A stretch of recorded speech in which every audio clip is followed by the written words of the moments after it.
아빠는 독살당한 거였어? 차가운 형광등 불빛 아래 조정위원이 서류에 마지막 도장을 찍는다. 딱 하는 소리가 썰렁한 조정실에 울려 퍼진다. 이혼 조정이 성립되었습니다. 38세 윤정희는 사세딸 예슬이를 품에 안고 멍하니 앉아 있다. 13년 결혼 생활이 한 장의 서류로 끝나는 순간이다. 건너편에 앉은 남편 강도우는 고개를 숙인 채 아무 말이 없다. 아빠, 우리 집에 언제 와? 예슬이의 천진한 목소리가 무거운 침묵을 깬다. 도훈의 어깨가 미세하게 떨린다. 하지만 여전히 고개를 들지 않는다. 대리석 바닥이 차갑게 느껴지는 로비. 정희는 예슬이를 안고 서 있다. 도훈이 천천히 다가온다. 손에는 낡은 검은 가방을 들고 있다.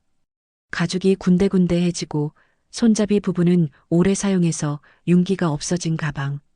결혼 초기 도훈이 직장에 다닐 때 들고 다니던 바로 그 가방이다. 도훈은 말없이 가방을 정의 발치에 툭 떨어뜨린다. 딱딱한 대리석 바닥에 부딪히는 소리가 로비 전체에 울려 퍼진다. 이게 뭐야? 정희가 조심스럽게 묻는다. 도훈은 대답하지 않는다. 그냥 고개를 돌려 로비 출입구 쪽을 바라보고 있다. 회색 정장을 입은 그의 어깨가 유난히 좁아 보인다. 예전엔 그 어깨에 기대어 울기도 했는데. 아빠, 예슬이가 팔을 뻗는다. 예슬이 배고파. 아이의 순진한 목소리에 도훈의 어깨가 살짝 떨린다. 하지만 여전히 돌아보지 않는다. 그 모습을 보니 정희의 가슴이 미어지는 것 같다. 아무리 부부가 헤어진다고 해도 예슬이에게까지 이렇게 냉정할 필요가 있을까? 도훈은 천천히 걸어서 로비를 나가기 시작한다. 어깨가 구부정하게 굽어 있고 걸음걸이도 평소와 다르다. 마치 아픈 사람처럼 조심조심 걷고 있다. 예슬이가 아빠가 멀어지는 모습을 보더니 울음을 터뜨린다. 엄마, 아빠 왜 안 와? 사람들의 시선이 그들에게 쏠린다. 정희는 급히 예슬이를 달래면서 가방을 집어든다. 생각보다 무겁다. 도대체 이 안에 뭐가 들어있는 걸까? 그때는 몰랐다. 이 가방 때문에 그녀의 인생이 완전히 뒤바뀔 거라는 것을, 남편이 숨기고 있던 진실이 얼마나 가슴 아픈 것인지도. 기사님, 성북구 정릉동으로 가주세요. 택시 안에서도 예슬이는 계속 칭얼거린다. 평소보다 예민해져 있다. 부모가 이혼한다는 걸 어렴풋이라도 눈치챈 것일까? 정희는 창밖을 바라보며 생각에 잠긴다. 도대체 무엇이 잘못된 걸까? 6개월 전까지만 해도 평범한 가정이었는데, 도훈은 성실한 회사원이었고 자신은 아이를 키우며 가정을 돌보는 평범한 주부였다. 언제부터였을까? 도훈이 변하기 시작한 게, 말수가 줄어들고 밤늦게 들어오는 날이 많아지고, 그리고 어느 날 갑자기 이혼하자고 말했다. 아무런 설명도 없이. 엄마, 아빠 언제 와? 예슬이가 또 묻는다. 아빠는 일이 바쁘셔서 못 오셔. 거짓말이다. 하지만 4살인 예슬이에게 이혼 얘기를 할 수는 없다. 검은 가방이 무릎 위에 올려져 있다. 정희는 가방을 내려다본다. 이 안에 답이 있을까? 도훈이 왜 갑자기 변했는지, 왜 이혼을 요구했는지에 대한 답이. 예슬이를 재우고 나서야 비로소 가방을 제대로 볼 수 있었다. 거실 소파에 앉아 검은 가방을 무릎 위에 올려놓고 한참을 쳐다본다. 지퍼를 열어야 하는데 왠지 무섭다. 도훈이 왜 이 가방을 자신에게 준 걸까? 용기를 내어 지퍼를 연다. 그 순간 눈앞이 하얘진다. 통장이 여러 개 들어있다. 모두 자신의 이름으로 된 통장들이다. 그리고 각종 서류들, 부동산 등기부등본, 보험증서, 주식계좌 서류들이 가득하다. 모든 게 자신의 명의로 되어 있다. 언제 이런 걸 다 만들어놨던 걸까? 통장을 하나씩 펼쳐본다. 첫 번째 통장에는 5천만 원이 들어있다. 두 번째에는 3천만 원, 세 번째에는 2천만 원. 도합 1억이 넘는 돈이다. 도훈이 어디서 이런 돈을 구했을까? 그들 부부 통장에는 항상 빠듯하게만 들어 있었는데, 부동산 서류를 확인해 보니 더 놀랍다. 그들이 살던 아파트가 완전히 자신의 명의로 바뀌어 있다. 대출도 모두 정리되어 있다. 언제 이런 일이 있었던 걸까? 전혀 모르고 있었다. 보험 증서도 여러 개 있다. 예슬이 이름으로 된 교육보험, 자신의 이름으로 된 종신보험, 보험료도 이미 몇 년치가 미리 납부되어 있다. 머릿속이 복잡하다. 도훈이 언제부터 이런 준비를 하고 있었던 걸까? 이혼을 진작부터 계획하고 있었던 건가? 아니면 다른 이유가 있는 걸까? 가방을 다시 살펴본다. 안주머니에 뭔가 더 들어있는 것 같다. 손을 넣어보니 작은 열쇠가 나온다.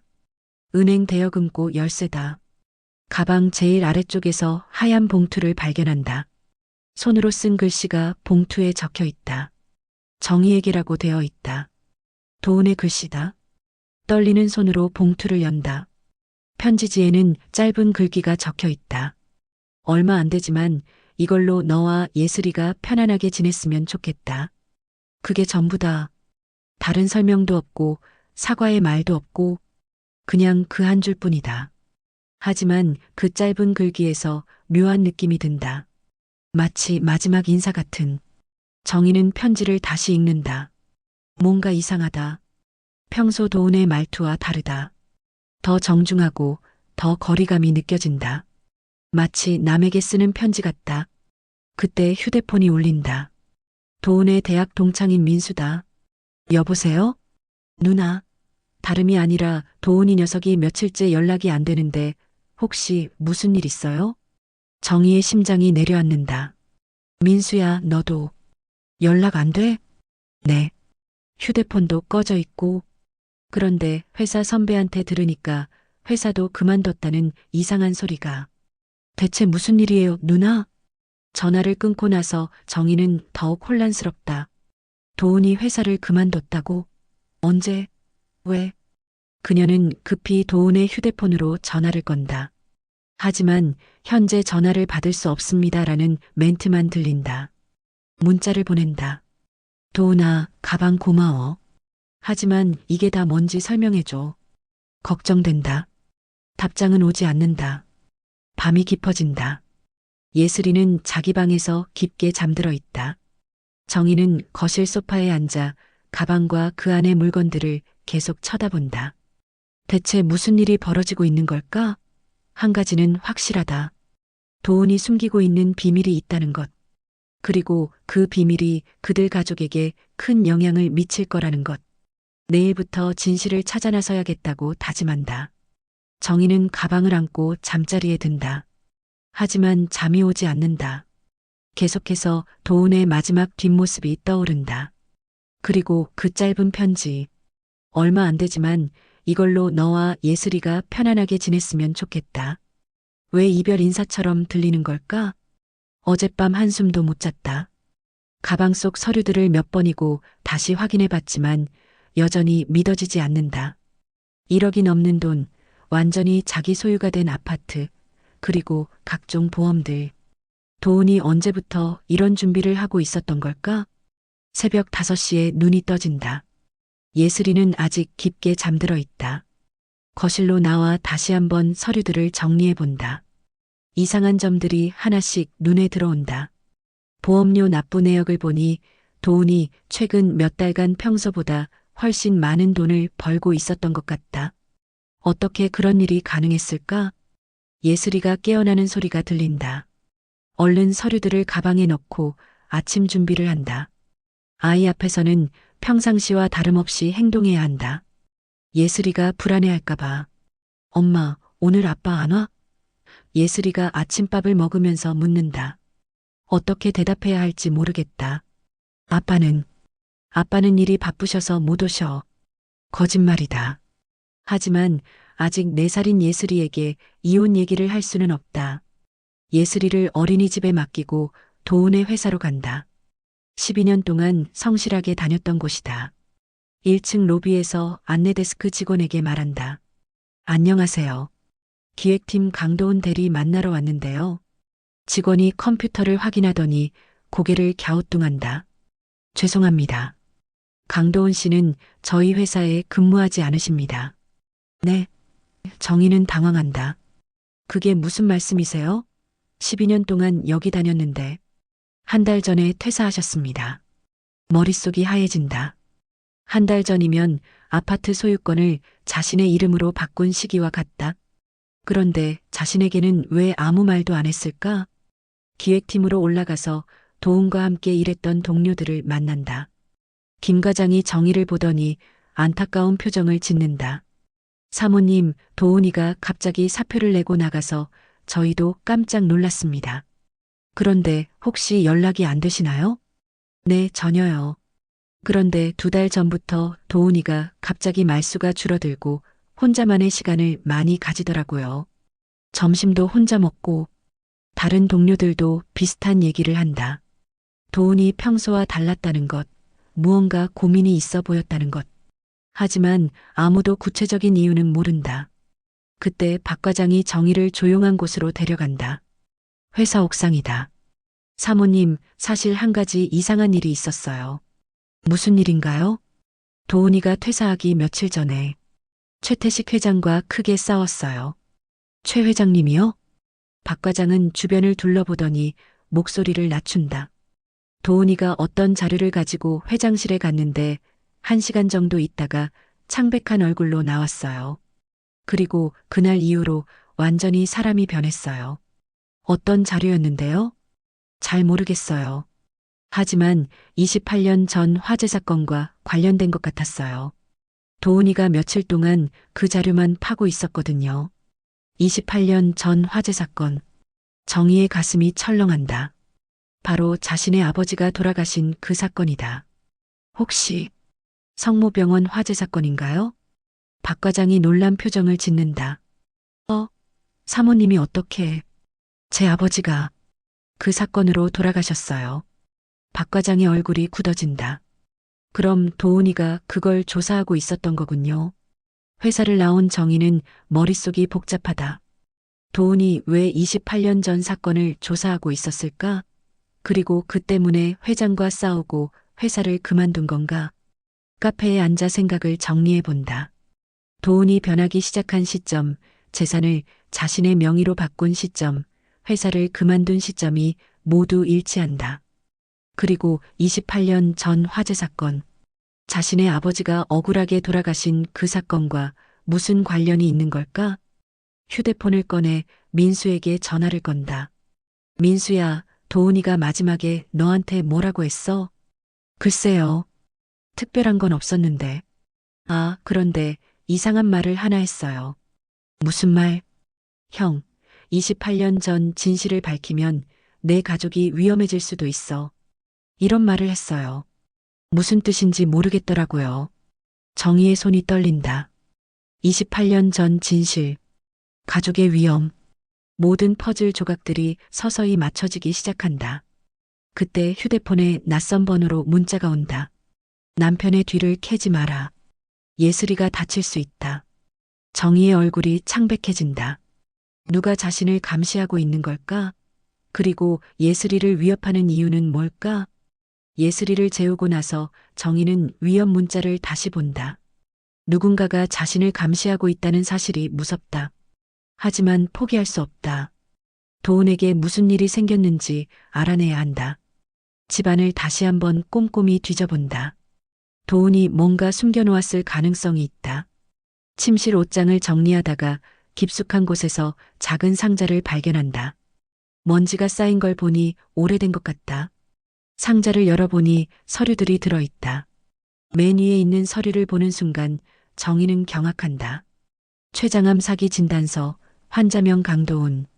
진단 날짜는 6개월 전이다. 기대 수명 3개월에서 6개월이라고 적혀 있다. 정의는 주저앉는다. 손이 떨려서 서류를 제대로 잡을 수도 없다. 바보, 멍청이, 왜 혼자, 왜 나한테는 말도 안 하고. 눈물이 터져 나온다. 이제야 모든 게 이해된다. 이혼도, 재산 이전도, 차가운 태도도 모두 이 때문이었다. 울음을 그치고 상자의 다른 서류들을 살펴본다. 그 중에서 더욱 충격적인 것을 발견한다. 28년 전 성모병원 화재 사건 조사 자료. 그리고 피해자 명단에서 아버지의 이름을 발견한다. 윤대식 당시 45세, 건설 노동자. 자료를 자세히 읽어보니 놀라운 사실들이 드러난다. 화재의 원인이 공식 발표와 다르다는 내용들이다. 공식적으로는 전기합선으로 발표됐지만 실제로는 부실공사와 관련이 있다는 증거들이 있다. 그리고 그 공사를 담당한 회사가 바로 도훈이 다니던 대한건설이다. 마지막 페이지에는 도훈의 손글씨로 쓰인 메모가 있다. 최태식이 모든 걸 덮으려 한다. 정희 아버지도 그 희생자 중 한 명이다. 하지만 진실을 밝히면 우리 가족이 위험해진다. 어떻게 해야 할까? 정희의 가슴이 미어진다. 도훈이 얼마나 고민했을까? 진실을 밝히고 싶지만 가족을 위험에 빠뜨릴 수는 없고 상자 맨 밑에서 낡은 팜플렛을 발견한다. 참사랑 요양병원 경기도 파주시. 팜플렛에는 도훈의 손글씨로 메모가 적혀 있다. 여기서 마지막을 맞이하자. 가족들이 내 아픈 모습을 보지 않게. 정희는 팜플렛을 꽉 쥔다. 도훈이 혼자서 죽음을 준비하고 있었던 것이다. 아니다. 그럴 순 없다. 아무리 아프더라도, 아무리 위험하더라도 가족은 함께해야 한다. 정희는 결심을 굳힌다. 내일 파주로 가서 도훈을 찾아내겠다고. 새벽 2시. 정희는 잠들지 못하고 거실에 앉아 있다. 손에는 도훈의 진단서가 들려 있다. 6개월 전에 진단받았다면 이제 시간이 얼마 남지 않았다. 하지만 포기할 수 없다. 마지막이라도 함께하고 싶다. 그리고 28년 전 아버지의 죽음에 대한 진실도 밝히고 싶다. 도훈이 목숨을 걸고 조사한 그 진실을. 휴대폰으로 파주 요양병원을 검색해 본다. 내일 아침 첫 차를 타고 가야겠다. 예슬이 방을 살짝 들여다본다. 아이는 깊게 잠들어 있다.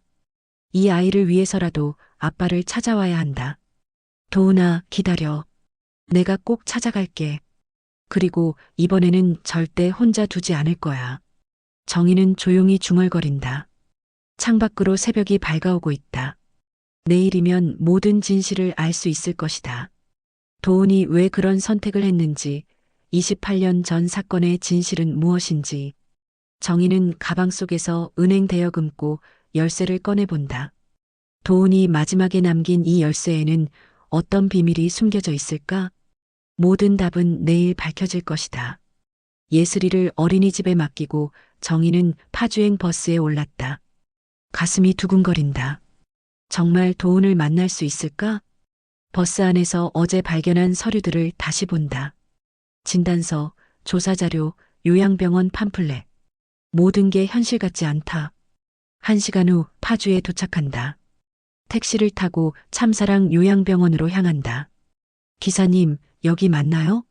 네, 참사랑 요양병원입니다. 3층짜리 하얀 건물. 생각보다 깨끗하고 단정해 보인다. 하지만 정희의 마음은 무겁다. 안녕하세요. 강도훈이라는 분 면회 왔는데요. 접수 직원이 컴퓨터를 확인하더니 곤란한 표정을 짓는다. 죄송합니다. 강도훈 씨는 본인 요청으로 외부인 접촉을 거부하고 계십니다. 외부인이요? 저는 아내인데요. 네, 저희도 그 점은 알고 있습니다. 하지만 본인이 가족 면회도 원하지 않는다고 명확히 말씀하셨어서 믿을 수 없다.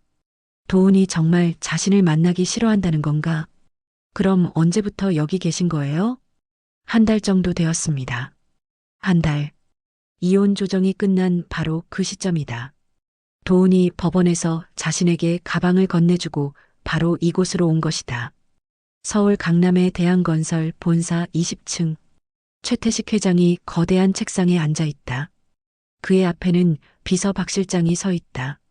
강도훈의 부인이 어디 갔다고? 파주 요양병원으로 갔습니다. 남편을 찾으러 간 것 같습니다. 최태식의 얼굴이 굳어진다. 역시 그 여자도 포기하지 않는군. 어떻게 하시겠습니까? 28년 전 그 일이 세상에 나오면 안 된다. 강도훈은 이미 죽어가는 몸이니 상관없지만 최태식이 일어나서 창밖을 바라본다. 그 여자와 아이는 살아있잖아. 계속 파헤치면 우리에게 위험해질 수 있어. 그럼 일단 지켜봐. 그리고 필요하면 최태식이 의미심장한 미소를 짓는다. 정희는 병원 근처 작은 카페에 앉아 있다. 도훈이 면회를 거부한다는 사실에 절망감이 든다. 어디서 오셨어요? 카페 사장 아주머니가 친근하게 말을 건다.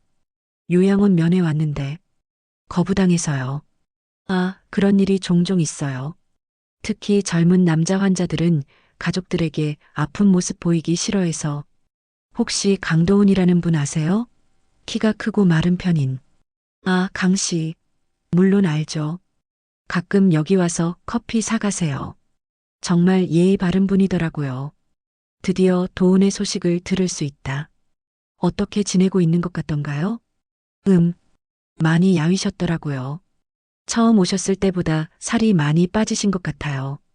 그리고 항상 혼자 오셔서 정희의 가슴이 아프다. 도훈이 혼자서 얼마나 힘들게 지내고 있을까? 가족분이세요? 네, 아내예요.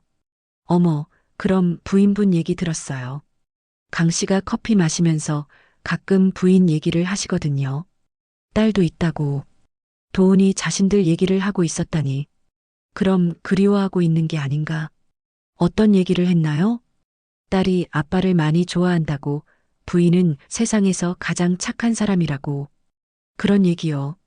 그런데 왜 면회를 안 오시냐고 물어보면 항상 바빠서라고만 하시더라고요. 카페에서 나온 정희는 다시 요양병원으로 향한다. 포기할 수 없다.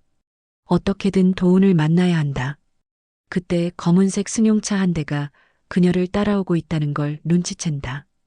카페에서부터 계속 뒤를 쫓아오고 있다. 정희는 걸음을 빨리 한다. 차도 속도를 높인다. 분명히 자신을 감시하고 있다. 요양병원에 도착해서 뒤를 돌아보니 차는 멀리 서 있다. 차 안에서 누군가가 자신을 지켜보고 있는 것 같다. 무서워진 정희는 급히 병원 안으로 들어간다. 아까 그분이시죠? 다시 오셨네요. 접수 직원이 말한다. 간병사분과 통화라도 할 수 있을까요? 잠깐만 기다려 보세요. 잠시 후 간병사 아주머니가 내려온다. 강도훈 씨 아내분이세요? 많이 힘드셨겠어요. 정말 만날 수 없는 건가요? 본인이 워낙 완강하게 거부하세요. 가족들 걱정시키기 싫다고, 특히 어린 딸이 있다고 하시면서 절대 안 된다고 하시더라고요. 예슬이 때문이다. 도훈이 예슬이가 자신의 아픈 모습을 보는 걸 원하지 않는 것이다. 상태가 어떤가요? 간병사 아주머니가 주변을 둘러보더니 작은 목소리로 말한다. 많이 안 좋으세요. 하루하루 약해져 가시는 게 보여요. 그래서 더 안타까워요. 정희의 다리에서 힘이 빠진다. 도훈이 정말 많이 아픈 게 맞다. 정희는 오후 내내 요양병원 주변에서 서성인다. 간병사 아주머니가 넌지시 알려준 정보가 있다. 오후 4시쯤 도훈이 2층 창가에서 시간을 보낸다는 것. 4시가 되자 정희는 건물 옆쪽으로 돌아가서 2층을 올려다본다.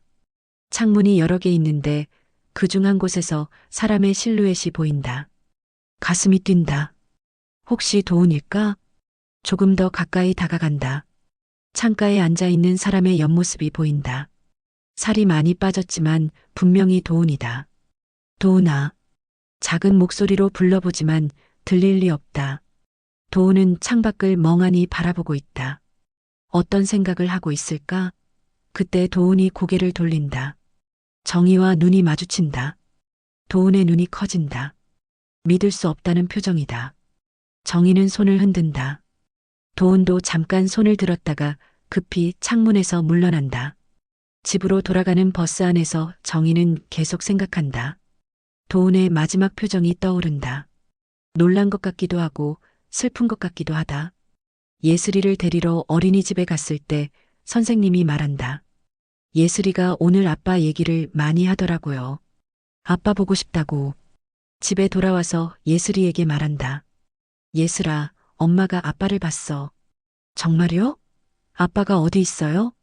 아빠가 지금은 좀 아프셔서 집에 못 오셔. 하지만 곧 나으실 거야. 예슬이 얼굴이 금세 시무룩해진다. 그럼 우리가 가면 안 돼요? 어떻게 대답해야 할지 모르겠다.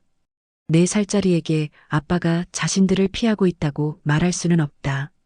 그날 밤 정희는 도훈에게 문자를 보낸다.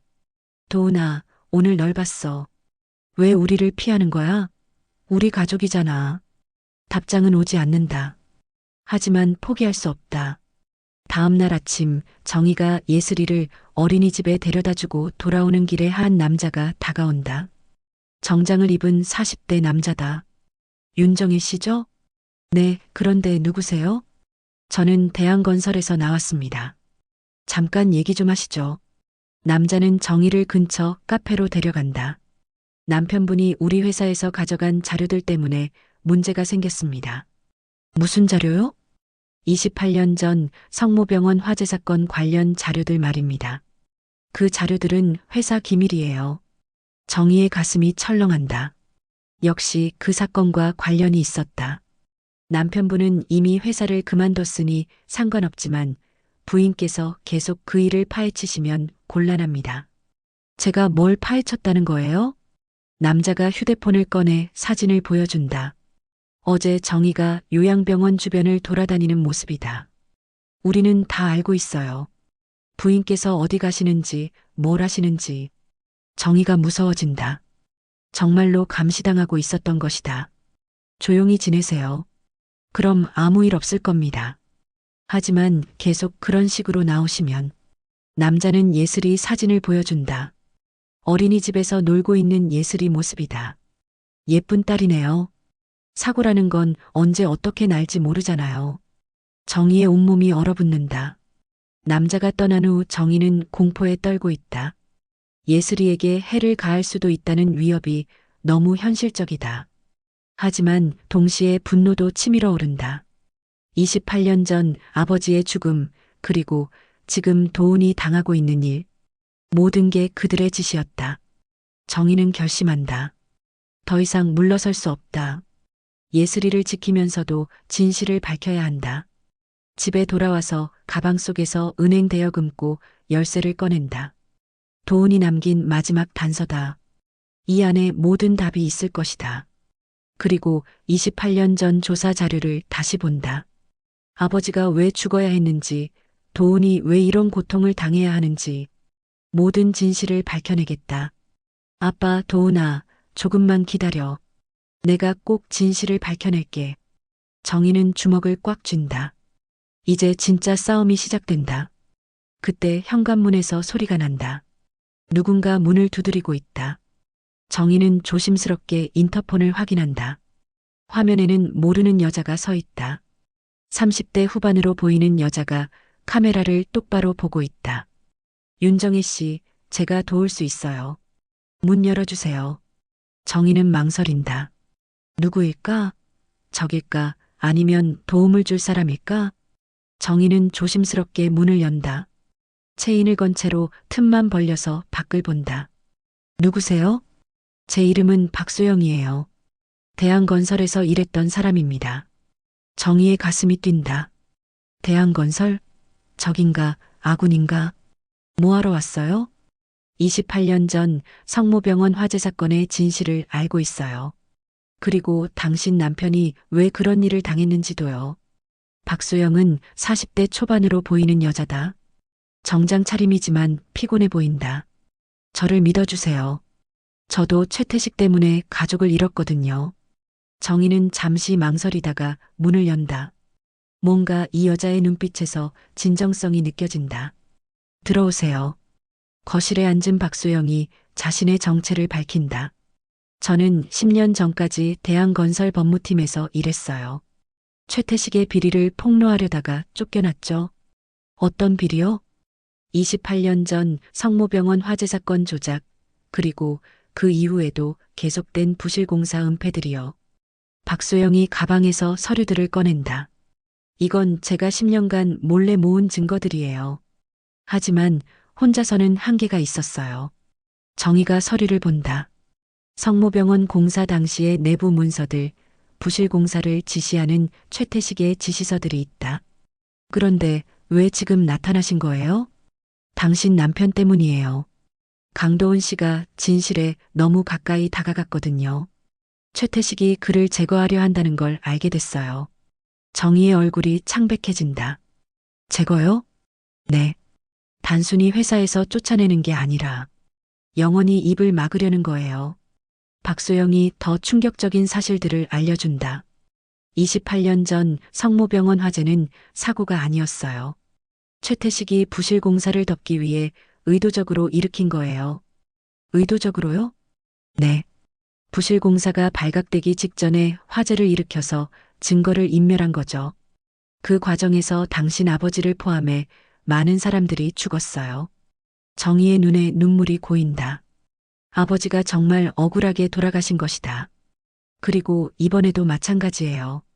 당신 남편이 그 진실을 밝히려 하자 최태식이 그를 제거하려는 거예요. 어떻게요? 박소영이 휴대폰을 꺼내 보여준다. 어떤 의사와 최태식이 통화하는 녹음 파일이다. 환자가 갑자기 악화됐다고 하면 되지 않나? 췌장암 환자는 언제 죽어도 이상하지 않으니까. 정의가 경악한다. 설마 도훈이를 독살하려는 건가요? 그럴 가능성이 높아요. 그래서 제가 왔어요. 당신과 함께 막아야 해요. 정의는 박소영을 바라본다. 믿어도 될까? 하지만 지금 상황에서는 선택의 여지가 없다. 어떻게 해야 하죠? 일단 당신 남편을 안전한 곳으로 옮겨야 해요. 그리고 증거를 모아서 최태식을 고발해야 하고요. 박소영이 계획을 설명한다. 저에게는 아직 대한건설 내부에 협력자가 있어요. 그 사람의 도움으로 당신 남편을 다른 병원으로 옮길 수 있어요. 정말 가능한가요? 해야 해요. 안 그러면 당신 남편이 위험해요. 정의는 결심한다. 더 이상 망설일 시간이 없다. 좋아요. 해봅시다. 그런데 한 가지 더 필요한 게 있어요. 뭔가요? 당신 남편이 숨겨놓은 증거들이요.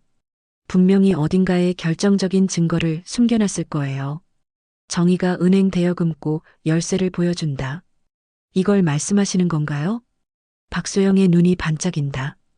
바로 그거예요. 내일 은행에 가서 확인해 봅시다. 그날 밤 정의는 오랜만에 희망을 느낀다. 혼자가 아니라는 사실이 큰 힘이 된다. 예슬이를 재우고 박소영과 구체적인 계획을 세운다. 내일 은행에서 증거를 확인하고 모레 새벽에 당신 남편을 옮기는 거예요. 위험하지 않을까요? 위험해요.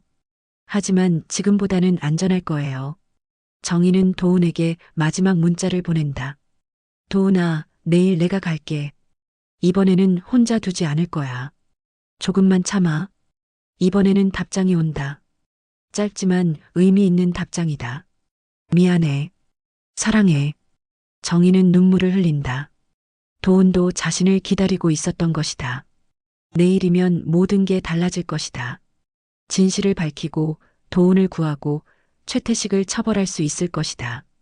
아빠 도훈아, 조금만 더 기다려. 이제 정말 끝이 보여. 창밖으로 새벽이 밝아오고 있다. 마지막 결전의 날이 다가오고 있다. 정의와 박소영이 함께 은행에 도착한다. 정의의 손에는 도훈이 남긴 대여금고 열쇠가 들려 있다. 정말 이 안에 답이 있을까요? 정의가 불안해한다. 강도훈 씨가 목숨을 걸고 준 열쇠예요. 분명히 중요한 게 있을 거예요. 은행 직원의 안내로 지하 금고실로 내려간다. 차가운 공기가 느껴진다. 여기입니다. 직원이 237번 금고 앞에서 멈춘다. 정의가 떨리는 손으로 열쇠를 집어넣는다. 딸칵 하는 소리와 함께 금고가 열린다.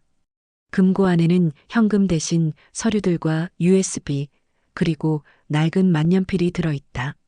이게 뭐죠? 정의가 만년필을 집어든다. 박소영이 서류들을 확인한다. 이건 28년 전 성모병원 설계 도면이네요. 그런데 이상해요. 뭐가요? 공식 설계도와 다른 부분이 있어요. 여기 보세요. 지하 구조가 완전히 달라요. 정의가 USB를 집어든다. 이 안에 뭐가 들어있을까요? 집에 가서 확인해 봅시다. 그때 정의가 만년필을 자세히 본다. 손잡이 부분에 작은 글씨가 새겨져 있다. 윤대식에게 1999년 3월. 정의의 손이 떨린다. 이건 아버지 이름이에요. 뭐라고요? 1999년 3월. 그게 화재가 일어난 달이에요. 아버지가 돌아가시기 직전이에요. 박소영이 놀란다. 그럼 이만년필이 아버지의 유품인 것 같아요. 그런데 왜 여기에? 집으로 돌아와서 USB를 노트북에 꽂는다. 파일들이 화면에 나타난다. 가장 먼저 보이는 건 동영상 파일이다. 제목은 정희에게 도운이다. 정희가 파일을 클릭한다. 화면에 야윈 도운의 모습이 나타난다. 정희야, 이 영상을 보고 있다면 아마 내가 이미 위험한 상황에 빠졌을 거야. 정희의 눈에 눈물이 고인다. 미안해. 너한테 말하지 못해서 미안해. 하지만 너와 예슬이를 지키기 위해서는 혼자 감당해야 했어. 영상 속 도운이 계속 말한다. 28년 전 내 아버지는 영웅이었어. 부실 공사를 발견하고 그걸 고발하려고 했거든. 하지만 최태식이 그걸 막기 위해 내 아버지는 화재 당일 아침에 2만년필을 받았어. 건설회사에서 우수 직원에게 주는 선물이라고 했지. 하지만 그건 거짓말이었어. 화면이 바뀌면서 문서들이 보인다. 만년필 안에는 독이 들어 있었어. 내 아버지가 쓰러진 건 화재 때문이 아니라 중독 때문이었어. 정희가 경악한다. 독? 박소영도 놀란다. 그럼 화재는? 영상 속 도운이 계속 설명한다. 화재는 증거인멸을 위한 거였어. 내 아버지를 독살하고 그 증거를 없애기 위해 병원에 불을 낸 거야. 그래서 28년 동안 진실이 묻혀 있었던 거야. 하지만 내가 그 증거를 찾아냈어. USB 안에는 더 많은 파일들이 있다. 최태식이 부하들과 나눈 통화 녹음, 화재 당일의 CCTV 영상, 그리고 독을 구입한 영수증까지. 이걸로 충분해요. 박소영이 흥분한다. 최태식을 완전히 무너뜨릴 수 있어요. 하지만 정희는 걱정이 앞선다. 그런데 도훈이는 어떻게 하죠? 지금도 위험한 상황인데. 걱정 마세요. 이미 계획이 있어요. 박소영이 휴대폰을 꺼낸다. 제 협력자가 오늘 밤에 강도훈 씨를 안전한 곳으로 옮길 거예요. 정말요? 네. 그리고 내일 아침에 이 모든 증거를 검찰에 제출할 거예요. 정희는 USB를 꽉 쥔다. 28년 만에 아버지의 억울함을 풀 수 있는 기회다. 그리고 도훈을 구할 수 있는 마지막 기회이기도 하다. 박소영 씨, 정말 고마워요. 혼자였다면 절대 할 수 없었을 일이에요. 아니에요. 저도 10년간 기다려온 순간이거든요. 그때 정희의 휴대폰이 울린다. 모르는 번호다. 여보세요?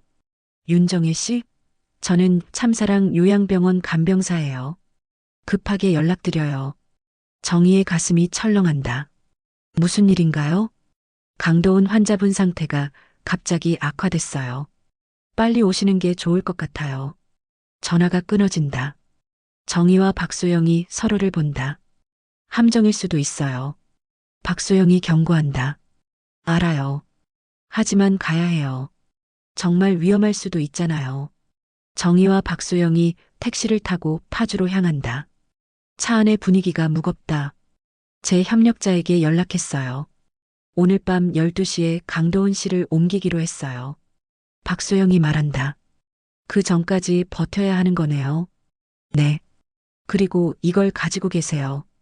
박소영이 작은 녹음기를 건넨다. 혹시 모르니까 모든 대화를 녹음하세요.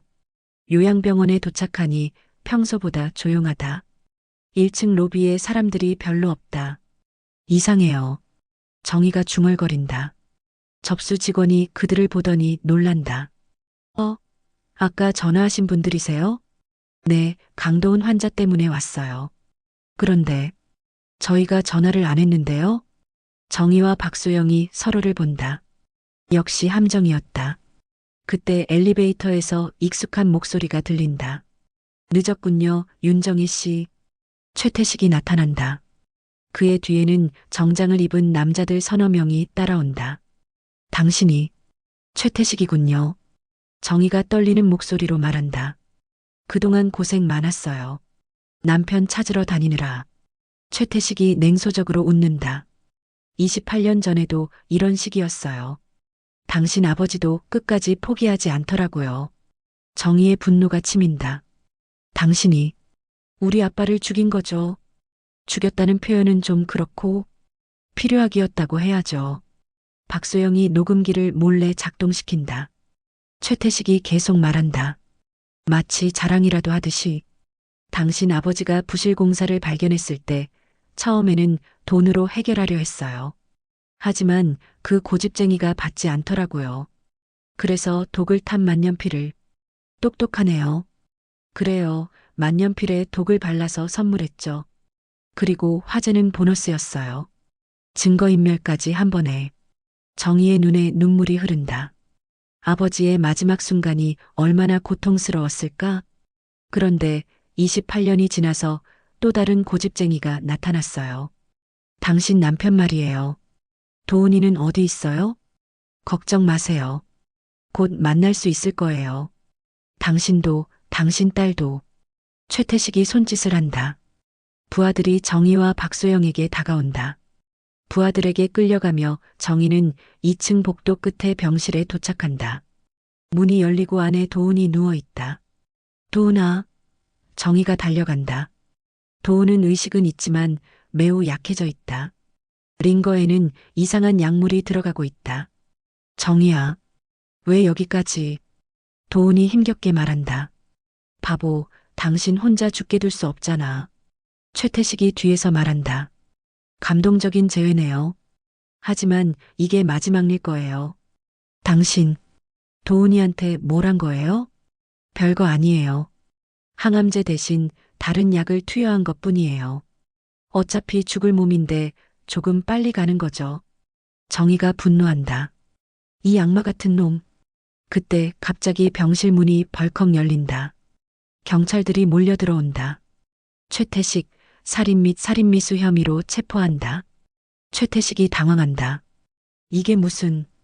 박소영이 녹음기를 들어보인다. 모든 자백이 녹음됐어요. 그리고 뒤에서 한 남자가 나타난다. 대한건설 내부 직원인 것 같다.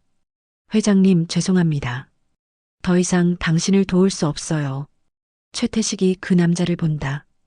김 부장, 너 맞어. 10년 전부터 박소영 씨와 함께 증거를 모았어요. 그리고 오늘 모든 걸 검찰에 제출했습니다. 경찰이 최태식에게 수갑을 채운다. 28년간 숨겨졌던 진실이 마침내 밝혀졌어요. 박소영이 말한다. 정희는 도훈의 손을 꽉 잡는다. 이제 됐어. 모든 게 끝났어. 도훈이 미소를 짓는다. 오랜만에 평화로운 표정이다. 고마워. 정희야. 내 덕분에 내 아버지의 억울함도 풀렸네. 의료진이 들어와서 도훈에게 해독제를 투여한다. 이제 정말 치료에만 집중할 수 있다. 법정이 사람들로 가득하다. 방청석에는 28년 전 화재 피해자 가족들과 언론인들이 앉아 있다. 판사가 판결문을 읽는다. 피고인 최태식에게 무기징역을 선고한다. 법정이 웅성거린다. 정희는 눈물을 흘린다. 드디어 정의가 실현된 것이다. 최태식이 끌려나가면서 정의를 쳐다본다. 원망스러운 눈빛이지만 이제 정의는 두렵지 않다. 법정 밖에서 기자들이 몰려든다. 윤정혜 씨, 소감 한 말씀 해주세요. 28년간 억울하게 돌아가신 우리 아버지와 다른 피해자분들의 명예가 회복되어서 다행입니다. 그리고 남편이 목숨을 걸고 밝혀낸 진실이 인정받아서 기쁩니다. 판결 소식을 들은 도훈이 병실에서 환하게 웃는다. 6개월간의 치료로 많이 좋아진 상태다. 정희야, 우리가 해냈네. 당신이 해낸 거야. 나는 그냥 따라간 것뿐이야. 예슬이가 뛰어들어온다. 아빠, TV에서 나왔어요. 도훈이 예슬이를 안아준다. 우리 예슬이 아빠 때문에 고생 많았지? 아니에요. 엄마가 아빠는 영웅이라고 했어요. 가족 셋이 포옹한다. 오랜만에 느끼는 완전한 행복이다. 며칠 후 정희는 박소영과 카페에서 만난다. 정말 고마웠어요.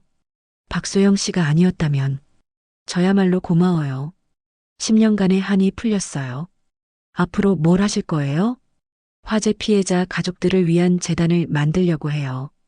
당신도 함께 하시겠어요? 정희가 고개를 끄덕인다. 물론이죠. 우리 같은 피해자들이 더 이상 생기지 않도록 해야죠.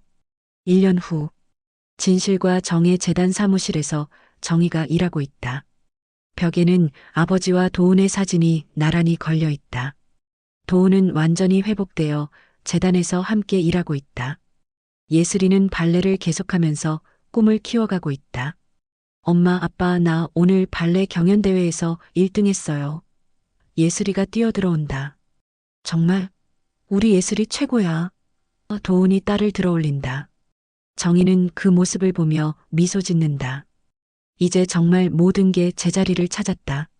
그날 저녁 집에서 정희는 그 유명한 검은 가방을 꺼낸다. 이제 그 안에는 돈이 아닌 다른 것들이 들어있다.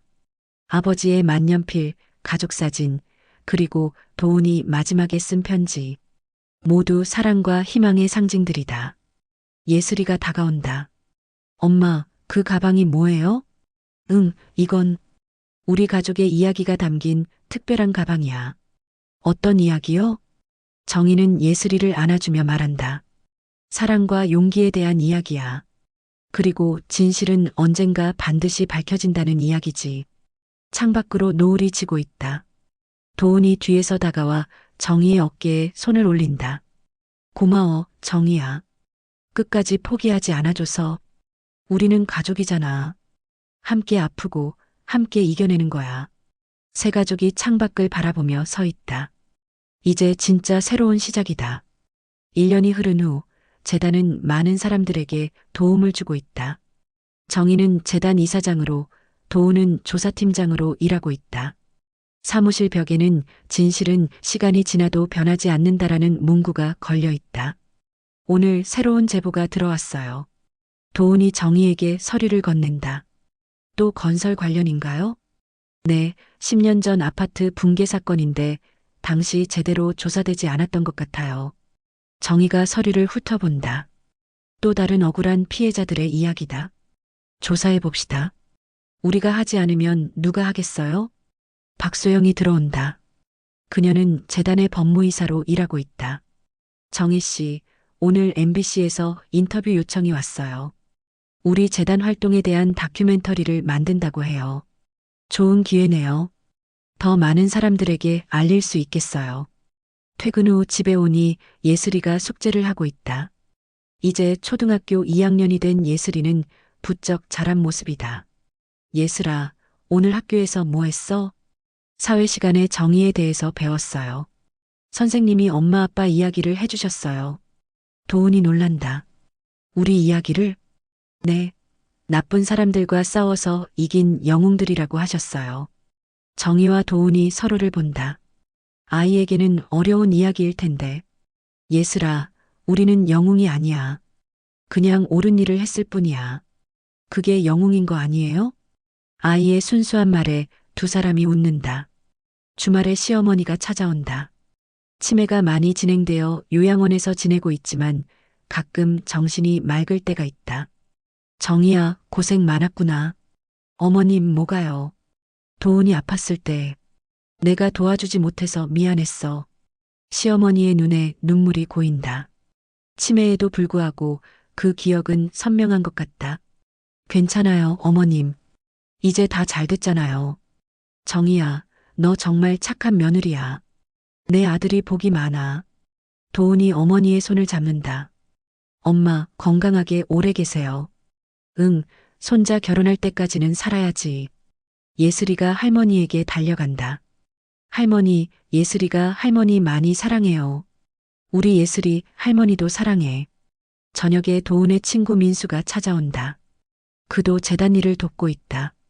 형, 오늘 검찰에서 연락 왔어요. 최태식 관련 추가 사건들이 계속 발견되고 있다고 해요. 그래, 얼마나 많은 사람들을 피해를 줬을까? 아마 우리가 아는 것보다 훨씬 많을 거예요. 하지만 이제 다 밝혀질 거예요. 정희가 차를 내온다. 민수야, 고마워. 처음에 연락해줘서 이 모든 일이 시작된 거잖아. 저야말로 고마워요, 누나. 형이 진짜 대단한 일을 해낸 거였네요. 도훈이 쑥스러워한다. 나 혼자 한 건 아니야. 정희가 포기하지 않았으니까 가능한 일이었어. 밤에 침실에서 정희와 도훈이 대화한다. 도훈아, 가끔 생각해. 만약 내가 그때 포기했다면 어떻게 됐을까?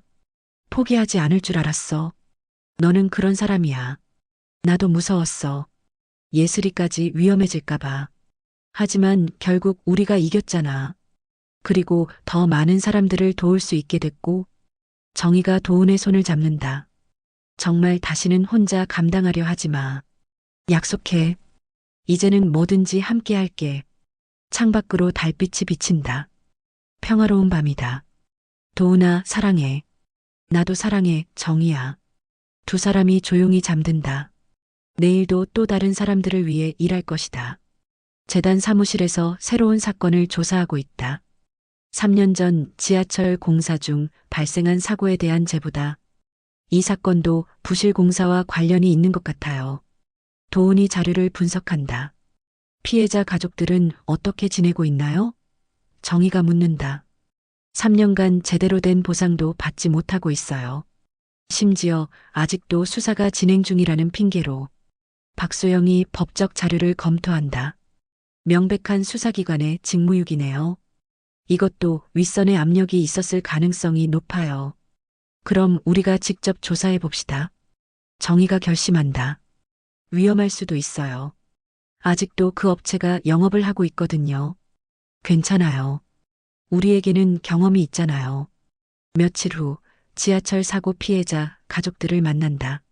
남편을 잃은 40대 주부 김미영과 그녀의 두 아이다. 정말 도와주실 수 있나요? 김미영이 절망적인 표정으로 묻는다. 저희도 비슷한 경험을 했어요. 포기하지 마세요. 정희가 그녀의 손을 잡는다. 3년간 아무도 도와주지 않았어요.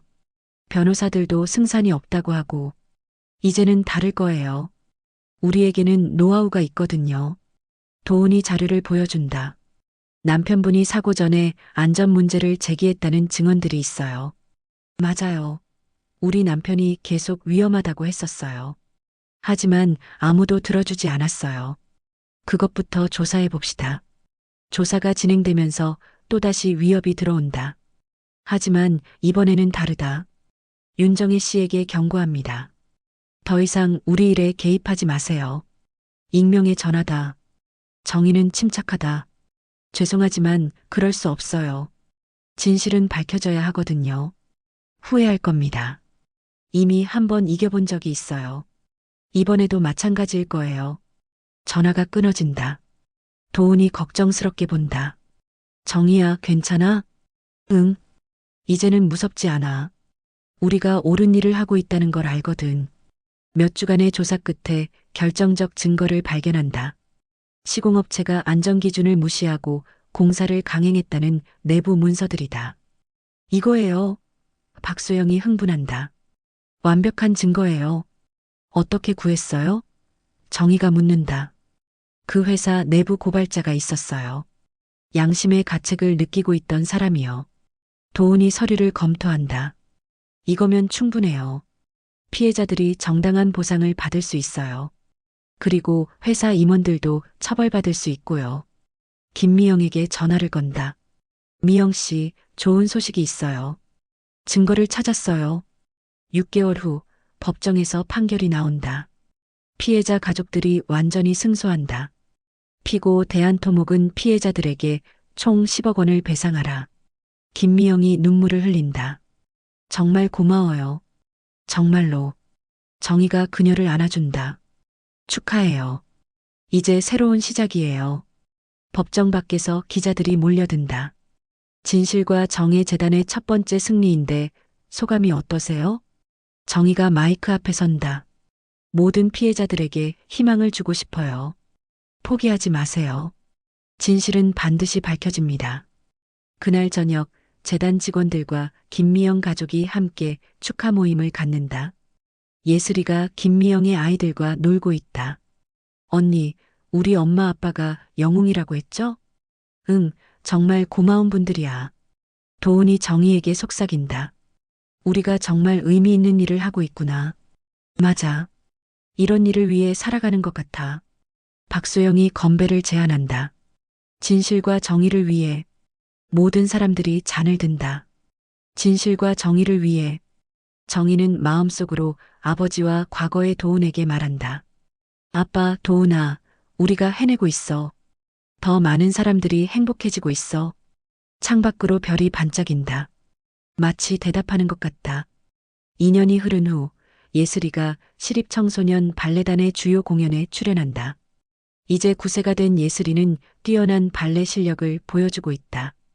공연장에는 정희, 도훈, 시어머니, 그리고 재단 식구들이 모두 와 있다. 우리 예슬이 정말 멋지다. 도훈이 자랑스러워한다. 어려서부터 고생한 보람이 있네. 정희도 뿌듯하다. 무대 위에서 백조의 호수를 추는 예슬이. 관객들이 감탄한다. 공연이 끝나고 예슬이가 뛰어나온다. 엄마, 아빠, 어땠어요? 최고였어. 도훈이 딸을 들어올린다. 예슬아, 발레리나의 꿈이 이루어지고 있구나. 정희가 예슬이를 안아준다. 그날 밤 예슬이가 정희와 둘이서 대화한다. 엄마, 나도 커서 엄마처럼 사람들을 도와주고 싶어요. 정말 발레리나가 되고 싶다고 했잖아. 발레도 하고 사람들도 도와주고 싶어요. 둘 다 할 수 있죠? 정희가 딸을 바라보며 미소 짓는다. 물론이지. 내가 하고 싶은 일은 뭐든지 할 수 있어. 그럼 나도 나쁜 사람들과 싸울 수 있어요? 예슬아, 싸우는 게 아니라 도와주는 거야. 힘든 사람들을 도와서 행복하게 만들어주는 거지. 예슬이가 진지하게 고개를 끄덕인다. 알겠어요. 그럼 발레로 사람들을 행복하게 만들고 또 다른 방법으로도 도와줄게요. 정희는 딸의 순수한 마음에 감동한다. 아이는 부모의 뜻을 이어받고 있었다. 며칠 후 도훈이 정기 검진을 받는다. 의사가 검사 결과를 설명한다. 정말 놀라워요. 완전히 완치됐다고 봐도 될 것 같습니다. 정희와 도훈이 서로를 바라보며 눈물을 흘린다. 정말요? 재발 가능성은? 물론 지속적인 관리는 필요하지만 지금 상태로는 정상인과 다를 바 없어요. 병원을 나오며 도훈이 말한다. 정희야, 우리가 정말 기적을 만들어낸 것 같아. 당신이 포기하지 않았으니까 가능한 일이었어. 아니야, 내가 나를 포기하지 않았으니까. 두 사람이 손을 잡고 걷는다. 햇살이 따뜻하다. 3년째를 맞은 진실과 정의 재단은 이제 전국적으로 유명해졌다. 직원도 20명으로 늘었고 지방에 분사무소도 생겼다. 정희 이사장님, 이번 달에만 제보가 50건이나 들어왔어요. 직원이 보고한다. 모두 검토해 봅시다. 하나라도 놓치면 안 돼요. 박소영이 들어온다. 정희 씨, 정부에서 우리 재단을 모범 사례로 선정했어요. 정말요? 네, 다음 주에 청와대에서 시상식이 있어요. 도훈이 기뻐한다. 드디어 우리 활동이 인정받는구나. 인정보다는 책임감이 더 커지는 것 같아요. 정희가 겸손하게 말한다. 그날 저녁 정희에게 특별한 제안이 온다. 국정감사에서 증인으로 출석해달라는 요청이다. 부정부패 척결을 위한 국정감사에 참고인으로 출석해주세요. 정희가 도훈과 상의한다. 어떻게 생각해? 정치적으로 이용당할 수도 있는데. 하지만 더 큰 변화를 만들 수 있는 기회이기도 해. 그렇긴 하지만. 정희야, 우리가 지금까지 해온 일을 생각해봐. 개인의 정의에서 사회의 정의로 확장되는 거야. 정의가 결심한다. 좋아요. 해봅시다. 며칠 후 시어머니의 상태가 급격히 나빠진다. 치매가 말기에 이른 것이다. 병원에서 가족들이 모인다. 할머니, 예슬이에요. 예슬이가 할머니 손을 잡는다. 시어머니가 가까스로 눈을 뜬다. 예슬아, 우리 예슬이. 할머니 사랑해요. 시어머니가 정희를 본다. 정희야, 고마웠어. 우리 아들, 잘 부탁해. 어머님, 그런 말씀 마세요. 오래오래 건강하세요. 하지만 시어머니는 조용히 눈을 감는다. 평화로운 임종이다. 장례식에서 많은 사람들이 조문을 온다. 재단 직원들, 도훈의 친구들, 그리고 재단의 도움을 받았던 사람들까지. 할머니가 많은 사랑을 받으셨구나. 정희가 말한다. 엄마도 우리를 자랑스러워 하셨을 거야. 도훈이 대답한다. 국정감사장에 정의가 참고인으로 출석한다. 전국의 시선이 집중되어 있다. 증인께서는 진실과 정의 재단을 통해 어떤 활동을 해오셨습니까? 억울한 피해자들의 권익 보호와 진실 규명을 위해 활동해 왔습니다. 구체적인 성과를 말씀해 주세요. 정의가 차분하게 대답한다. 지난 3년간 총 200여 건의 사건을 조사했고 그중 80% 이상에서 피해자들이 정당한 보상을 받을 수 있었습니다. 국감위원이 놀란다. 80%라니 정말 높은 수치네요. 중요한 건 숫자가 아니라 한 명 한 명의 억울함이 풀렸다는 것입니다. 그때 야당 의원이 날카로운 질문을 던진다. 그런데 증인께서 조사한 사건들이 모두 특정 정치 성향과 관련이 있다는 지적이 있는데요.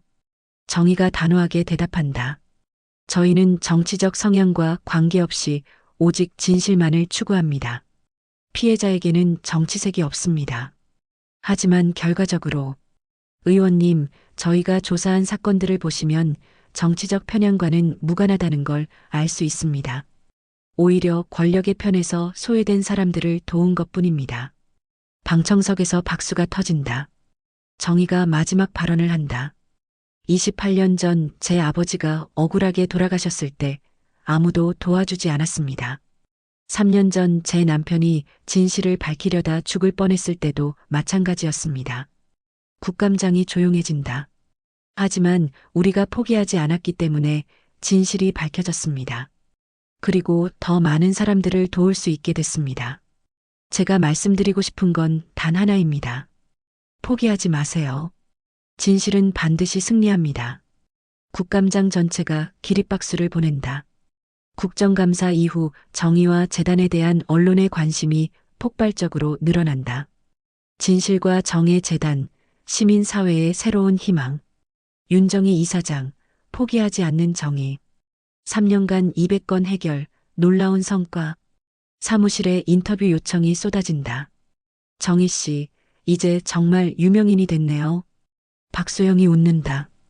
유명해지는 게 목적이 아니잖아요. 더 많은 사람을 도울 수 있다면 좋은 일이죠. 도훈이 신문을 보며 말한다. 여론도 좋고 정부 지원도 늘어날 것 같아. 그럼 더 열심히 해야죠. 그 사이 예슬이는 더욱 성장했다. 발레 실력도 늘었지만 사회에 대한 관심도 커졌다. 엄마, 나도 국정감사 봤어요. 그래, 어땠어? 엄마가 정말 멋있었어요. 나도 커서 그런 사람이 되고 싶어요. 정의가 딸을 안아준다. 예슬아, 내가 하고 싶은 대로 하면 돼. 엄마는 언제든지 응원할게. 그런데 엄마, 나쁜 사람들은 왜 나쁜 일을 하는 거예요? 어려운 질문이다. 정의가 신중하게 대답한다. 글쎄, 아마 돈이나 권력 때문일 거야. 하지만 중요한 건 그런 사람들 때문에 세상이 절망적인 건 아니라는 거야. 왜요? 너처럼 착한 사람들이 더 많거든. 그리고 우리가 포기하지 않으면 결국 선한 사람들이 이기게 되어 있어. 예슬이가 고개를 끄덕인다. 알겠어요. 나도 절대 포기하지 않을게요. 그날 밤 정의와 도훈이 미래 계획을 세운다. 정의야, 이제 우리 재단이 정말 큰 영향력을 갖게 됐어. 그만큼 책임도 커진 거죠. 앞으로 어떻게 할 거야? 정의가 창밖을 바라본다. 더 체계적으로 해야 할 것 같아요. 전국의 지부도 더 늘리고 법률 지원도 강화하고 그리고 예방에도 힘써야 해. 애초에 이런 일이 생기지 않도록. 맞아요.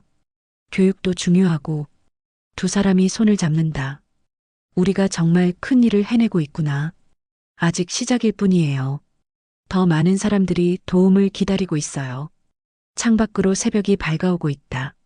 새로운 하루의 시작이다. 5년이 흐른 후 진실과 정의 재단이 5주년을 맞이한다. 서울 시내 대형 컨벤션 센터에서 기념식이 열린다.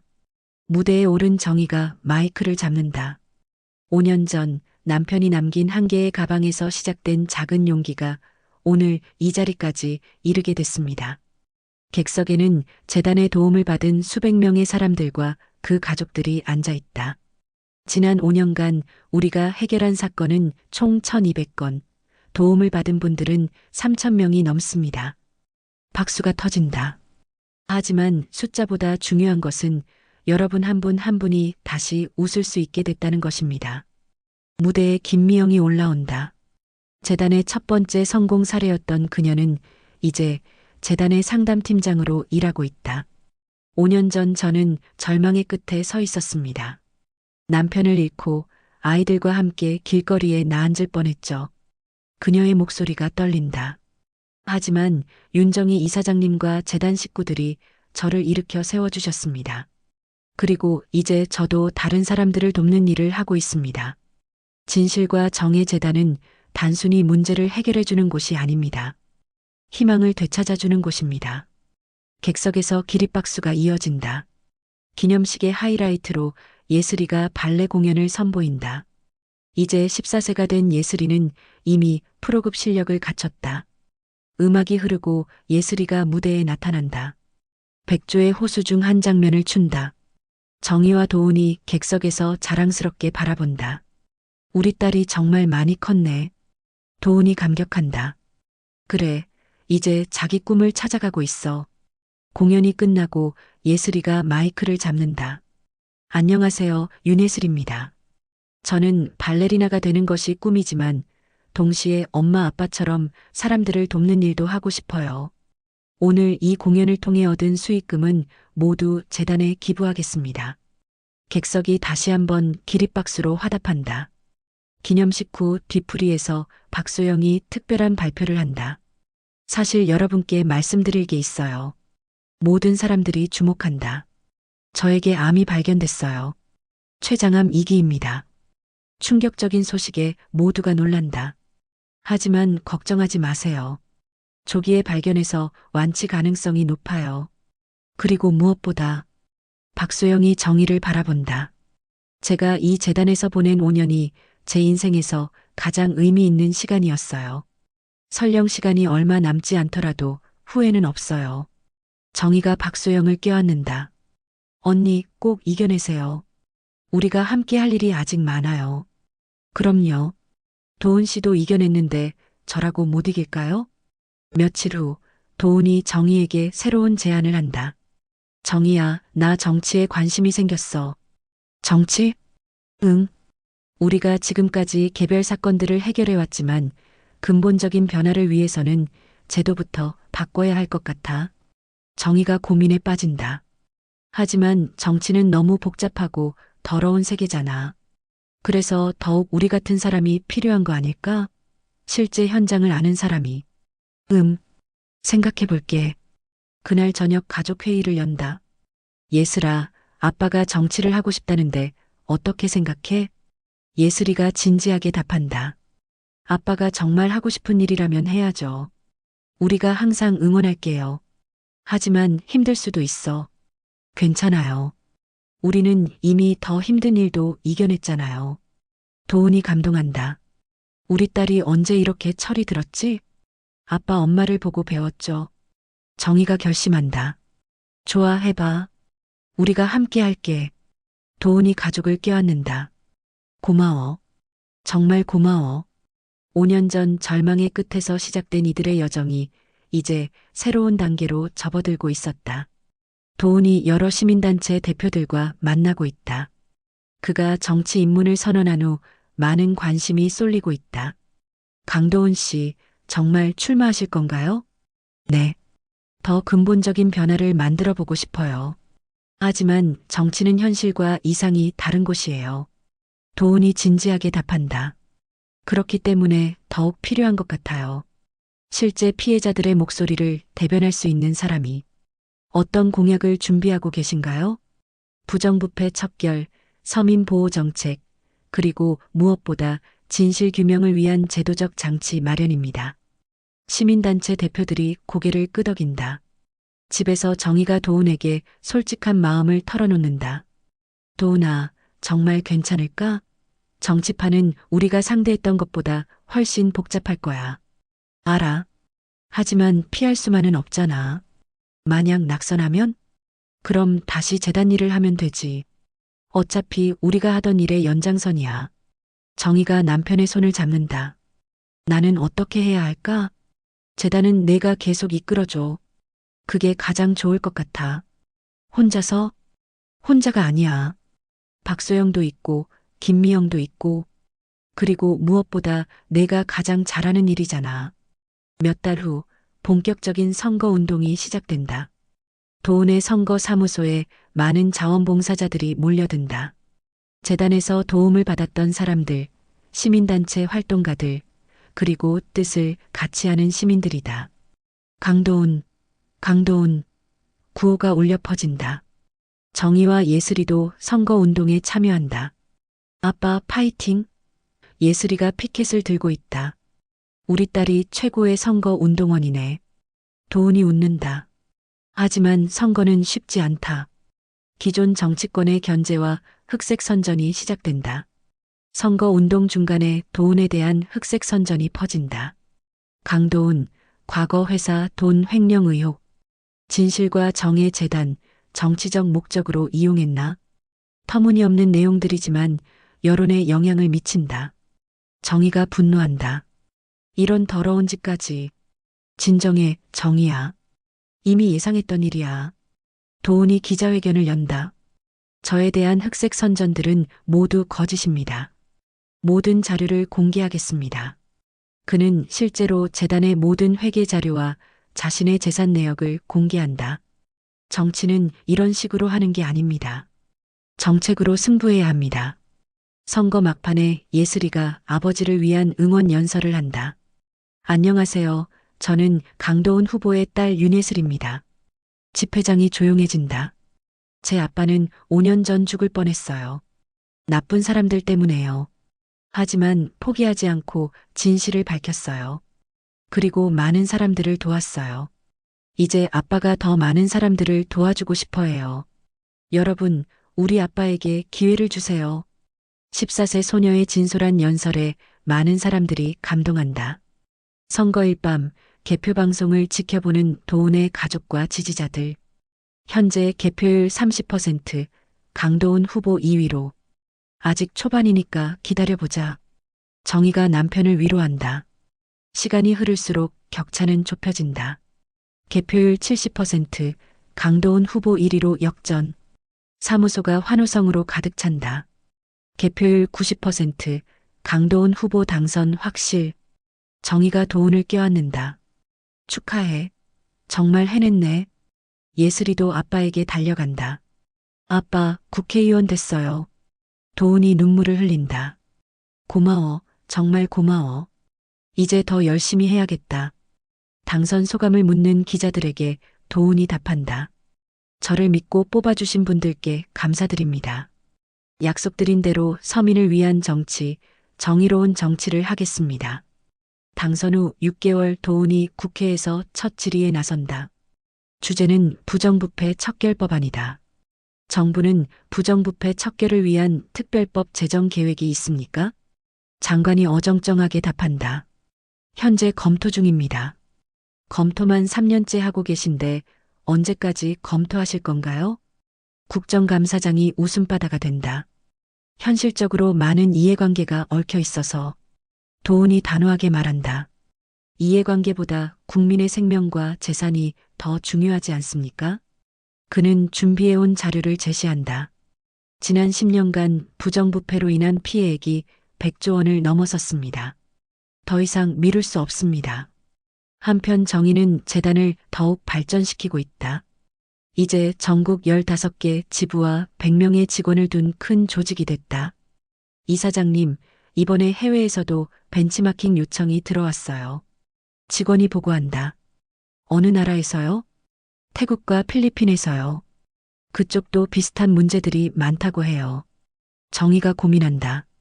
우리가 해외까지 진출할 수 있을까? 시작은 작게라도 해볼 만할 것 같아요. 박소영이 들어온다. 항암 치료를 받으면서도 계속 일하고 있다. 저도 찬성이에요. 우리의 경험이 다른 나라 사람들에게도 도움이 될 수 있어요. 예슬이는 이제 고등학교 1학년이 됐다. 발레 실력은 프로급이지만 새로운 관심사가 생겼다. 엄마, 나 법학과에 가고 싶어요. 법학과? 발레는? 발레도 계속 할 거예요. 하지만 나중에 변호사가 되어서 재단 일을 도와주고 싶어요. 정희가 딸을 바라본다. 예슬이의 눈빛이 진지하다. 정말? 발레와 법학을 둘 다? 네. 낮에는 변호사로 일하고 저녁에는 발레를 하면 돼요. 그리고 주말에는 재단에서 자원봉사도 하고 도훈이 퇴근해서 이 대화에 합류한다. 우리 딸이 또 무슨 큰 계획을 세우고 있나? 아빠, 나 변호사 되고 싶어요. 재단에서 일하는. 도훈이 놀란다. 변호사? 갑자기? 갑자기가 아니에요. 계속 생각해 왔어요. 엄마 아빠가 하는 일을 보면서 정희와 도훈이 서로를 본다. 예슬아, 변호사가 되는 건 정말 어려운 일이야. 괜찮아요. 아빠도 국회의원이 됐잖아요. 우리 가족은 어려운 일도 해낼 수 있어요. 박소영의 암 치료가 계속되고 있다. 항암 치료로 머리카락이 많이 빠졌지만 의지는 꺾이지 않는다. 정희야, 나 이번 치료가 마지막일 것 같아. 언니, 포기하면 안 돼요. 포기하는 게 아니야. 결과가 어떻든 받아들이겠다는 뜻이야. 정희가 박소영의 손을 잡는다. 언니 덕분에 재단이 여기까지 올 수 있었어요. 아니야, 내 덕분이지. 나는 그냥 따라간 것뿐이야. 언니가 없었다면 도훈이를 구할 수도 없었을 거예요. 박소영이 미소 짓는다. 그렇게 생각해주니 고마워. 내 인생이 헛되지 않았구나. 도훈의 국정활동이 점점 주목받기 시작한다.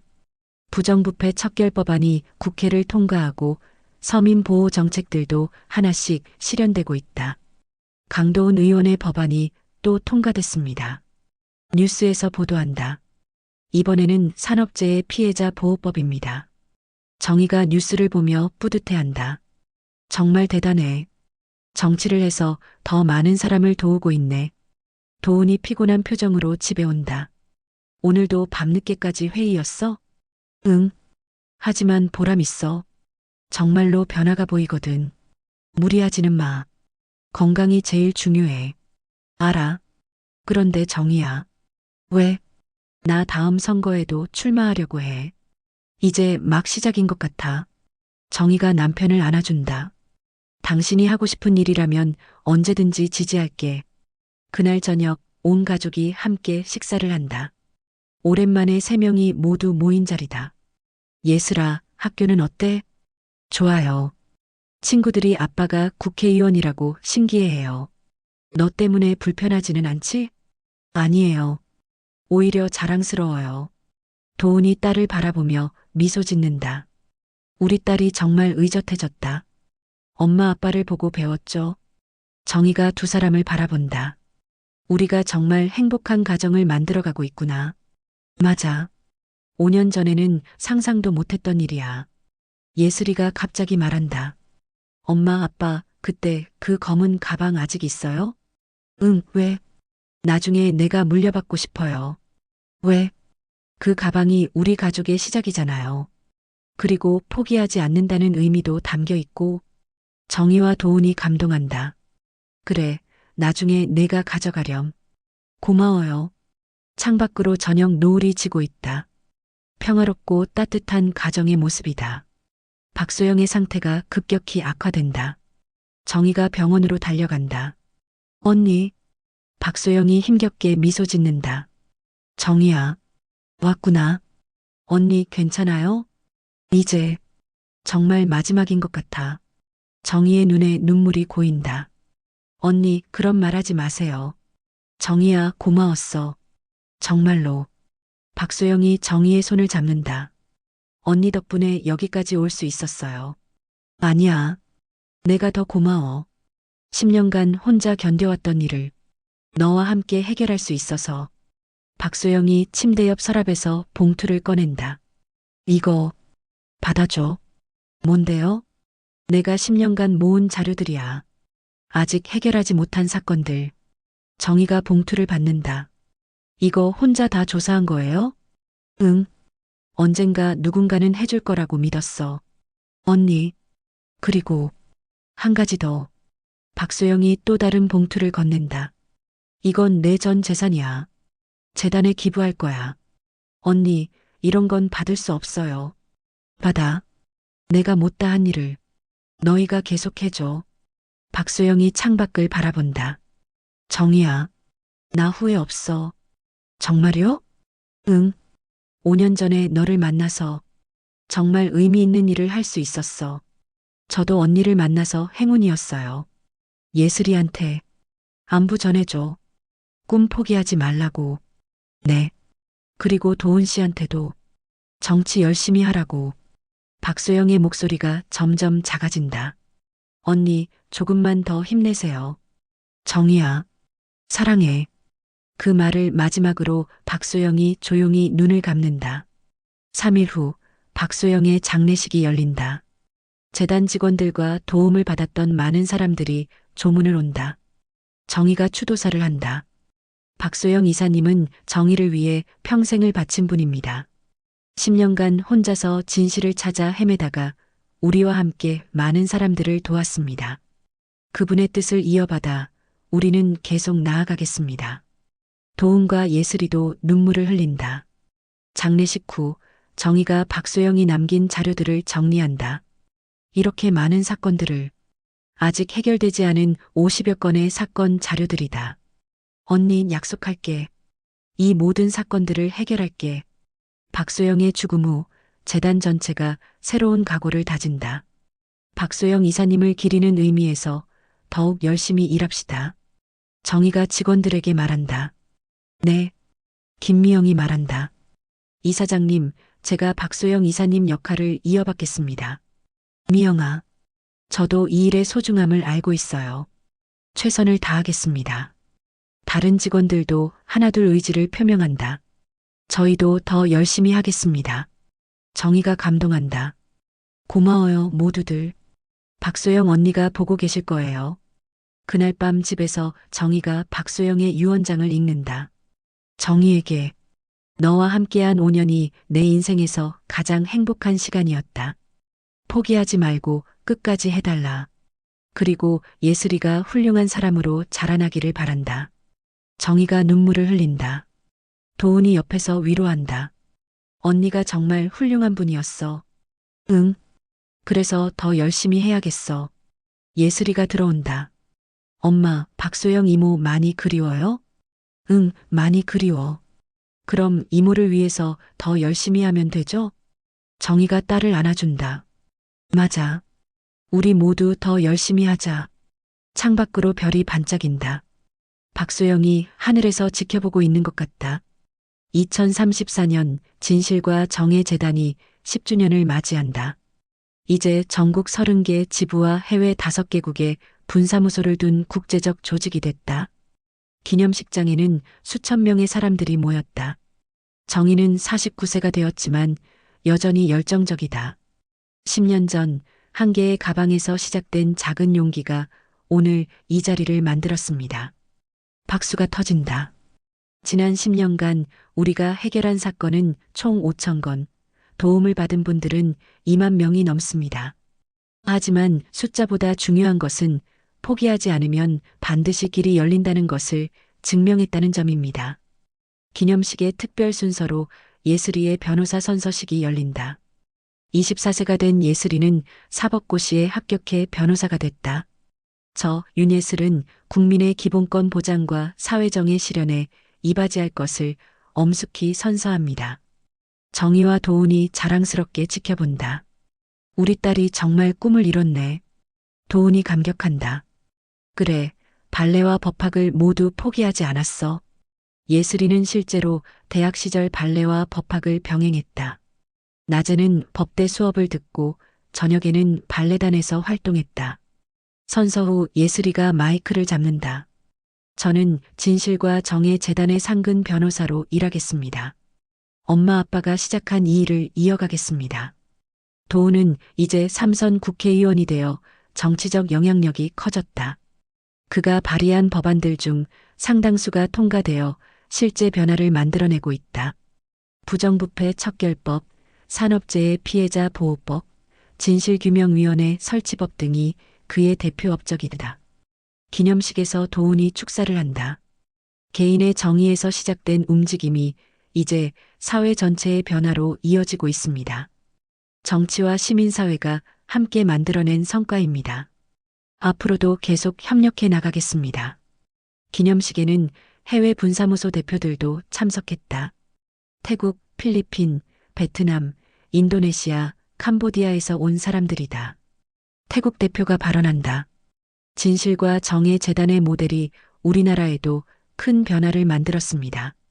지난 3년간 200건의 사건을 해결했고 정부 정책도 바뀌었습니다. 필리핀 대표도 말한다. 부패와 불의에 맞서는 시민들에게 희망을 주었습니다. 정의가 감동한다. 우리의 작은 시작이 이렇게 멀리까지 영향을 미칠 줄은 몰랐어요. 기념식 중에 박소영을 기리는 특별한 시간이 있다. 그녀의 사진이 무대에 나타난다. 진실과 정의 재단의 공동 창립자인 고 박소영 이사를 기립니다. 모든 사람들이 일어나서 묵념한다. 정의가 추모사를 한다. 박소영 언니는 우리에게 포기하지 않는 용기를 가르쳐 주었습니다. 그분이 남긴 50건의 사건 중 49건을 해결했습니다. 마지막 한 건도 곧 해결될 예정입니다. 언니 약속 지켰어요. 정의의 눈에 눈물이 고인다. 기념식 후 정의가 중요한 발표를 한다. 저는 이제 재단 이사장직에서 물러나겠습니다. 사람들이 놀란다. 대신 딸 예슬이가 차기 이사장을 맡을 것입니다. 예슬이가 단상에 오른다. 어머니가 시작하신 일을 계속 이어가겠습니다. 그리고 더 발전시키겠습니다. 저희 세대는 디지털 기술을 활용해서 더 효율적으로 일할 수 있을 것입니다. 앞으로 20년, 30년 후에도 이 재단이 계속 존재할 수 있도록 하겠습니다. 정의가 딸을 바라보며 뿌듯해한다. 우리 딸이 정말 의젓해졌구나. 도훈이 말한다. 우리가 잘 키웠어. 아니야, 스스로 잘 자란 거야. 세 가족이 함께 포옹한다. 10년의 여정이 새로운 시작점에 도달했다. 세월이 흘러 2044년. 정의는 59세가 되었고 도훈은 국회의장을 역임한 후 은퇴했다. 예슬이는 34세가 되어 재단을 훌륭하게 이끌고 있다. 정의와 도훈이 조용한 카페에 앉아 있다. 이제 머리가 희끗희끗하지만 여전히 건강하다. 정의야, 우리가 정말 많은 일을 해냈구나. 맞아. 20년 전에는 상상도 못했던 일들이야. 창밖으로 보이는 거리에는 진실과 정의 재단 간판이 보인다. 이제 전 세계 신개국에 분사무소가 있다. 예슬이도 잘하고 있고, 응, 우리보다 더 체계적으로 하는 것 같아. 예슬이는 AI와 빅데이터를 활용해서 재단을 운영하고 있다. 전 세계 사건들을 실시간으로 모니터링하고 패턴을 분석해서 예방까지 하는 시스템을 구축했다. 이사장님, 오늘 AI가 감지한 잠재적 문제 사례가 30건입니다. 어떤 유형들인가요? 대부분 건설 관련 부정부패와 환경오염 은폐 사건들입니다. 즉시 조사팀을 파견하세요. 예슬이는 여전히 발레도 계속하고 있다. 주말에는 소외계층 아이들에게 발레를 가르치는 봉사활동을 한다. 선생님, 저도 발레리나 될 수 있어요? 어린아이가 묻는다. 물론이지. 포기하지 않으면 뭐든지 할 수 있어. 예슬이에게도 이제 가족이 생겼다. 재단에서 만난 동료 변호사와 결혼해서 5세 딸 지우를 두고 있다. 엄마, 할머니는 왜 그렇게 유명해요? 할머니가 세상을 더 좋게 만드는 일을 했거든. 나도 할머니처럼 될 수 있어요? 물론이지. 지우도 착한 마음만 있으면 돼. 지우가 할머니 정희에게 달려간다. 할머니, 나도 나쁜 사람들과 싸울래요. 정희가 손녀를 안아준다. 지우야, 싸우는 게 아니라 도와주는 거야. 어떻게요? 사람들이 슬플 때 웃게 만들어주고 힘들 때 도와주는 거야. 도훈이 회고록을 출간한다. 제목은 가방 속의 진실, 한 가족의 정의 실현기다. 서점에서 북콘서트가 열린다. 의원님, 가장 기억에 남는 순간은 언제였나요? 아내가 포기하지 않고 저를 찾아왔을 때였습니다. 그때 진정한 가족의 의미를 깨달았어요. 정치를 하면서 가장 보람된 일은 개인적인 경험이 사회 전체의 변화로 이어진 것입니다. 법과 제도가 바뀌어서 더 많은 사람들이 보호받게 된 것이죠. 정의도 함께 무대에 올라간다. 부인께서는 어떠세요? 남편을 자랑스럽게 생각해요. 그리고 우리 딸이 이 일을 계속 이어가고 있어서 더욱 뿌듯해요. 그날 저녁 집에서 정희가 그 유명한 검은 가방을 꺼낸다. 20년이 지났지만 여전히 소중하게 보관하고 있다. 이제 그 안에는 돈이 아닌 다른 것들이 들어있다. 가족 사진들, 재단의 성과 기록들, 그리고 박소영의 편지. 예슬이와 지우가 다가온다. 할머니, 그게 그 유명한 가방이에요? 응, 그래. 어떤 의미가 있어요? 정희가 손녀를 무릎에 앉힌다.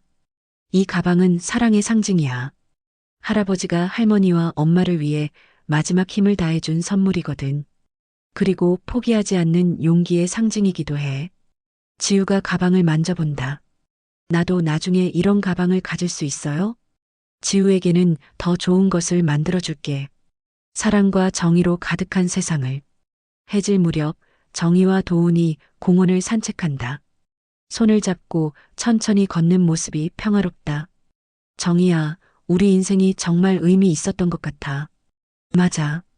처음에는 절망스러웠지만 지금 생각해보니 모든 일이 다 의미가 있었어. 28년 전 내 아버지의 죽음도, 내 병도, 모든 고통들이 결국 더 큰 선을 위한 거였던 것 같아. 정희가 하늘을 본다. 아빠, 박소영 언니, 보고 계시죠? 우리가 잘 해내고 있어요. 바람이 살랑 분다. 마치 대답하는 것 같다. 도훈아, 고마워. 뭐가? 포기하지 않아줘서, 그리고 함께 해줘서, 나야말로 고마워. 내가 나를 포기하지 않아줘서. 두 사람이 벤치에 앉는다. 정희가 가방을 옆에 놓는다. 이 가방이 참 많은 이야기를 담고 있구나. 응, 우리 가족의 모든 역사가 담겨 있어. 멀리서 예슬이가 지우의 손을 잡고 걸어온다. 할머니, 할아버지, 여기 있구나.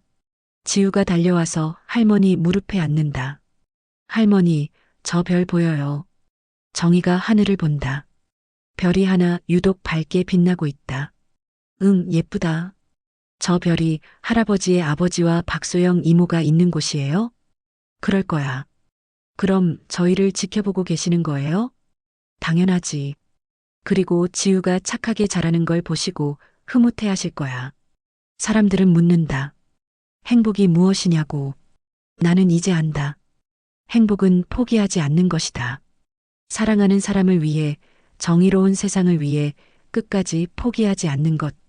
남편이 남긴 마지막 가방은 돈이 아니라 용기였다. 그 용기가 우리 가족을 구했고, 수많은 사람들을 도왔고, 세상을 조금이나마 더 좋게 만들었다. 이제 그 용기는 딸에게, 손녀에게, 그리고 앞으로 태어날 모든 아이들에게 전해질 것이다. 진실은 때로 고통스럽지만 결국 우리를 자유롭게 한다. 그리고 사랑은 모든 것을 이겨낸다. 오늘 준비한 영상은 여기까지입니다. 이야기가 마음에 드셨다면 좋아요와 구독 부탁드립니다. 더 감동과 재미있는 사연으로 찾아뵙겠습니다. 감사합니다.